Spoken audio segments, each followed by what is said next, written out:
was trying to find a reason to tell you that I'm sorry. I've been lying all this while so that you never worry. Slash लिखकर domain डाल दो, या यहां पर देखो option भी होगा, यह ना लिखा होगा जेटकिंग, और यहां पर यूजर का नाम बताइए। तो यूजर कौन है भाई? पासवर्ड और लॉगिन। तो ये देखो, हाँ एक्सपी में ही देता है सिर्फ। क्लियर है? तो ये देखिए हमारा कौन लॉगिन कर रहा है? एक्सपी का मशीन डोमेन में ज्वाइन हो चुका है। तो मैं उसको दिखाता हूं, और देखिए हमारा विंडोज 7 का क्या हाल है।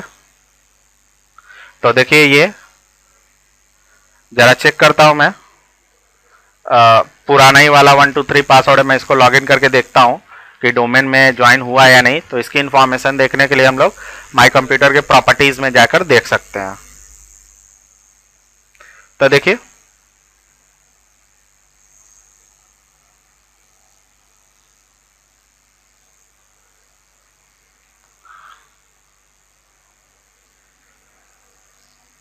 तो ये देखिए आ गया।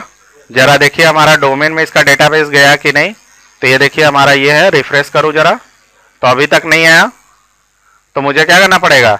फिर से इसे हटाना पड़ेगा और फिर से इसे डोमेन में डालना पड़ेगा। तो डोमेन से हटाने के लिए सेम प्रोसेस, क्या सेम प्रोसेस।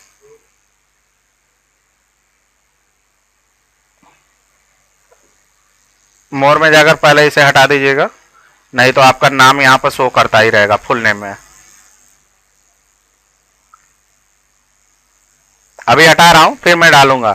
थोड़ा सा प्रॉब्लम क्रिएट करने लगा था। क्लियर है? हाँ, तो फिर से रिस्टार्ट तो करना ही पड़ेगा ना।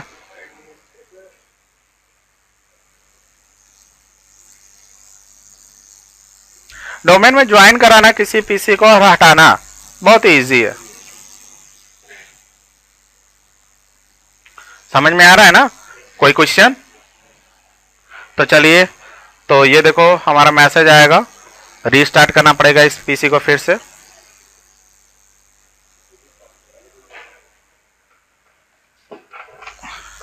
अब हम लोग सीखेंगे इसके बाद। देखिए आ गया वर्क ग्रुप में ही, रीस्टार्ट करने के लिए बोल रहा है हमसे। हम लोग रीस्टार्ट कर देते हैं।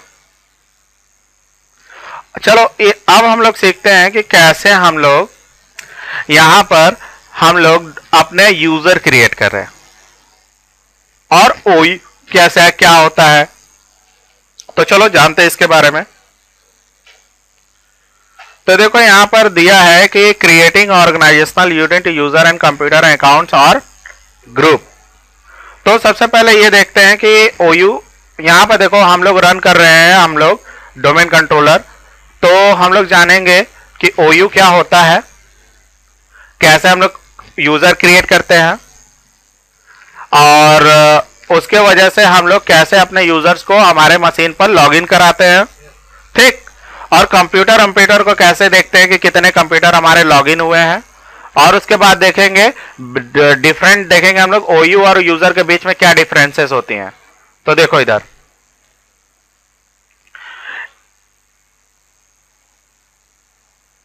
देखो यहां पर दिया हुआ है कि ओयू क्या होता है। ओयू एक तरह का फोल्डर होता है।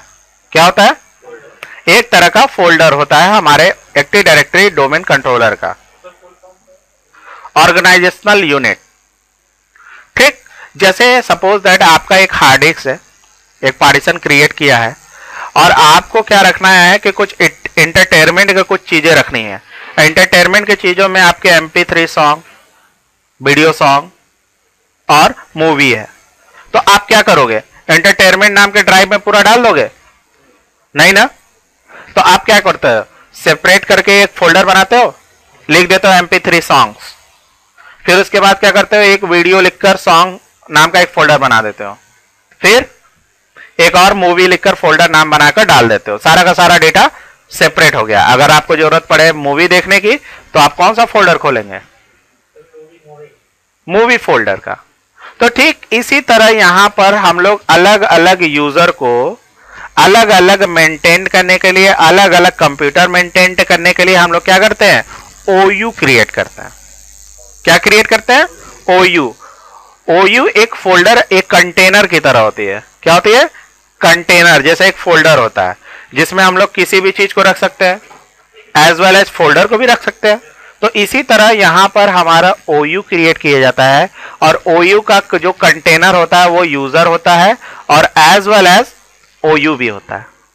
इसके अंदर हम लोग ग्रुप को, कंप्यूटर को, सारे रिसोर्सेज को हम लोग यहां पर सेपरेट करके रख सकते हैं। फॉर एग्जाम्पल, जैसे यहां पर देखो एक न्यूयॉर्क OU बनाया गया।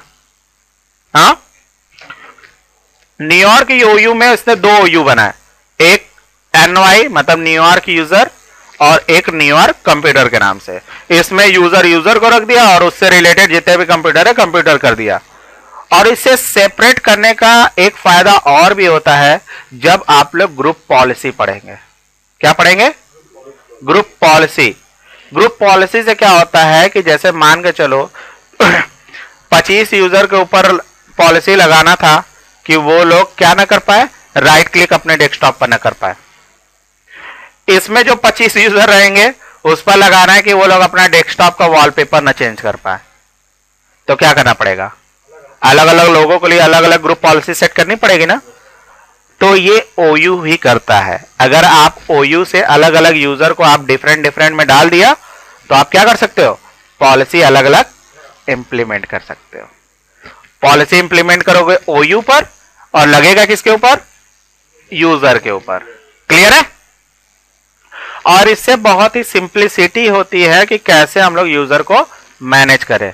जैसे फॉर एग्जांपल, हमारा एक ऑर्गेनाइजेशन है जहां पर मार्केटिंग के रिलेटेड, या हम लोग जो इंस्टीट्यूशन लाइफ में है, यहां पर हम लोग मान के चलो हम लोग एक OU बना दिए एजुकेशन नाम से। एजुकेशन में कई लोग आते हैं, स्टूडेंट आते हैं, टीचर आते हैं, लैब असिस्टेंट आते हैं। तो मैं चाहता हूं स्टूडेंट को कुछ और परमिशन देना, मैं चाहता हूं टीचर को कुछ और परमिशन देना, और मैं चाहता हूं लैब असिस्टेंट को कुछ और फीचर देना। तो क्या करना पड़ेगा? सबको सेपरेट करना पड़ेगा। तो कैसे करोगे? अलग अलग OU बनाकर। जैसे स्टूडेंट के लिए स्टूडेंट OU बना दिया तो स्टूडेंट के जितने यूजर है उसमें चले जाएंगे, टीचर के लिए जितने हैं वो टीचर में चले जाएंगे, और जो लैब असिस्टेंट है वो लैब असिस्टेंट वाले ग्रुप में चले, OU में चले जाएंगे। तो चलो देखते हैं कैसे OU क्रिएट करते हैं। क्लियर है? तो OU समझ में आया ना?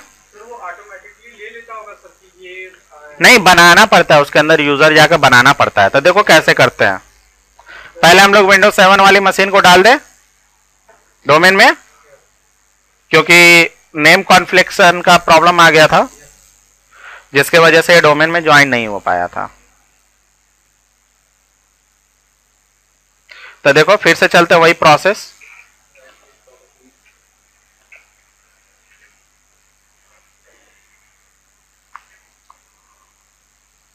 जैसे देखिए, चेंज सेटिंग,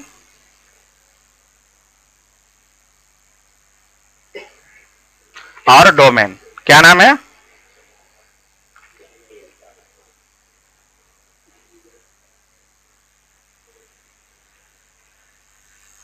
तो अब ये प्रॉब्लम नहीं करेगा। क्यों? क्योंकि नेमिंग का प्रॉब्लम नहीं आएगा। क्लियर? चलिए गुड। ये देखिए हो गया ज्वाइन। रिस्टार्ट होने देते हैं, तब तक हम लोग OU के बारे में पढ़ते हैं। चले, चलिए हम डोमेन कंट्रोलर के पास आ गए। यहां रिफ्रेश करें, देखिए 2-2 PC आ जाएगी। आ गई ना? 2 कंप्यूटर ऐड है ना हमारे सर्वर में। गुड। तो यहां देखो हमारे पास ये डोमेन है, यहां पर एक यूजर नाम का एक फोल्डर है। तो यहां पर जो बाय डिफॉल्ट कुछ यूजर होते हैं वो हमारे यहां बनते हैं। अगर आपको OU क्रिएट करना है तो OU क्रिएट करने के लिए आप डोमेन पर क्लिक कीजिए। डोमेन है ये, राइट क्लिक, न्यू, और यहां देखो क्या है, क्लियर है? या तो आप ऐसे भी कर सकते हो, इस पर क्लिक करके, ये देख रहे हो, create a new organisation unit in current container. Container का मतलब क्या होता है? एक तरह का डब्बा रखने के लिए कुछ चीजों को। क्लियर? क्या हम लोग डब्बे के अंदर डब्बा नहीं रख सकते? फोल्डर के अंदर फोल्डर, OU के अंदर OU। क्लियर है? तो देखो मैं यहां पर एक कंटेनर बना रहा हूं। तो जाहिर सी बात है, जब भी कोई कंटेनर बनाते हैं तो हम लोग कंटेनर का कोई नाम देते हैं ना। तो हम लोग देते थे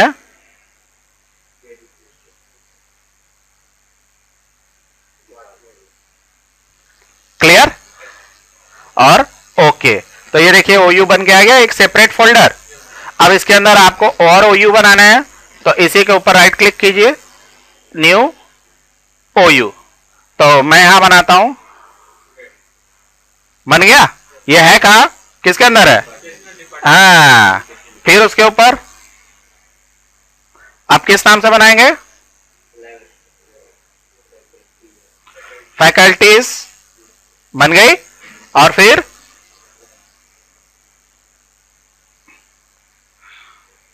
लैब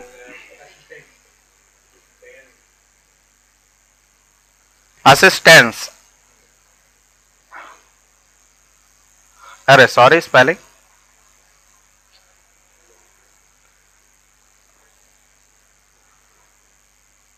ठीक।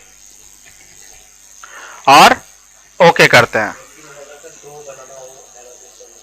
हाँ आप बना सकते हो, इसी पर राइट क्लिक करो, फिर से लो, देखो। तो यहां लिख दो एक हार्डवेयर वाला का बना दो, हार्डवेयर वालों के लिए बना दिया। और एक लैब असिस्टेंट में आप क्या कर दीजिए, सॉफ्टवेयर वालों का बना दीजिए।